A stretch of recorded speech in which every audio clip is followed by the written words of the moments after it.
All right, guys, so I would say like one of the more mainstream things to talk about, right?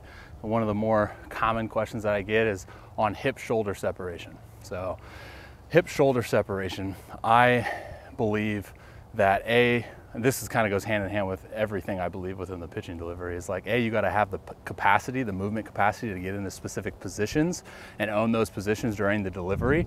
Because if you don't, and you do get into those positions during the delivery without having actually explored in those positions, without going at full capacity, that's where I think breakdowns occur. A blog post on long toss the other day, and I talked about the stretch. So for me, like, that's kind of my terminology that I use, is feeling that stretch and holding that stretch for as long as we can and building up that energy while we're, gravity's telling us to go, and then releasing. So something that I like to do as far as feeling that stretch or feeling the feedback of, a hip shoulder separation is a constraint drill. I have a throwing block here, and I'm going to use a 2-pound counterbalance. I lied, that's a 3-pound counterbalance. And so what I'm going to be doing is I'm going to be doing opposite foot in front in a half kneeling. You'll see it. But what I'm trying to do is I'm trying to get into that capacity just to feel, that stretch and feel that separation. For me, I like to over exaggerate, so that's what I'm going to do. The 3-pound counterbalance in my glove is going to just serve as more weight pulling me into that stretch to give me even more feedback of getting into that range. I'm also going to be throwing some weighted baseballs. This is a 12-ounce baseball.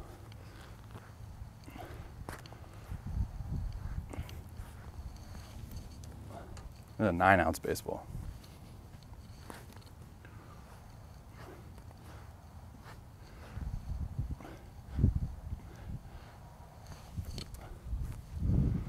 So if you're getting feedback in regards to like, okay, I'm just feeling that stretch and I'm rotating, and you're like, gosh, that's tight, that doesn't feel good, like, then that's where we get into like a weight room, training room setting, and we work on your mobility, dude. I'm super passionate about having the movement capacity to get into those positions and own those positions. So for me, I take my my mobility and my movement capacity extremely serious. So for me, I'm getting into these positions, and yeah, I'm feeling that stretch obviously by counter rotating, but it's not something to where it's like, ouch, ouch, ouch. Okay.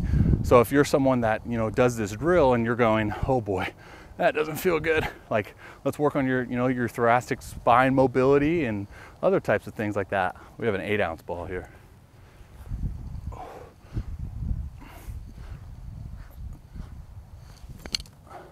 10-ounce ball. Get back and hold this too if you want. You can hold that just to explore the movement. Tell your brain like, hey, this is what we should be feeling. This is what I want to be feeling when I throw at max capacity. And then hold it and see if you can go more, and then unleash. Because you'll feel it, dude. You'll feel like you get into these positions, and you can do it, like I said, you can go tall kneeling, left leg forward. I think it's kind of all the same thing. Or if you want to go standing, feet facing, and kind of go with the same thing.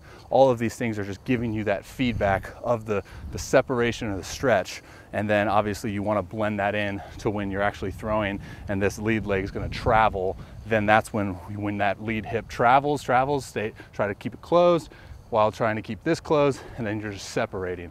But don't get into that position where it's all rotation and then you just spin off, right? Hopefully that makes sense. If you're interested in any of the products that you see here, throwing block, weighted baseballs, counterbalance baseball, bow net supplies, let me know. I get you a discount for every single thing that you see here besides this beard bun.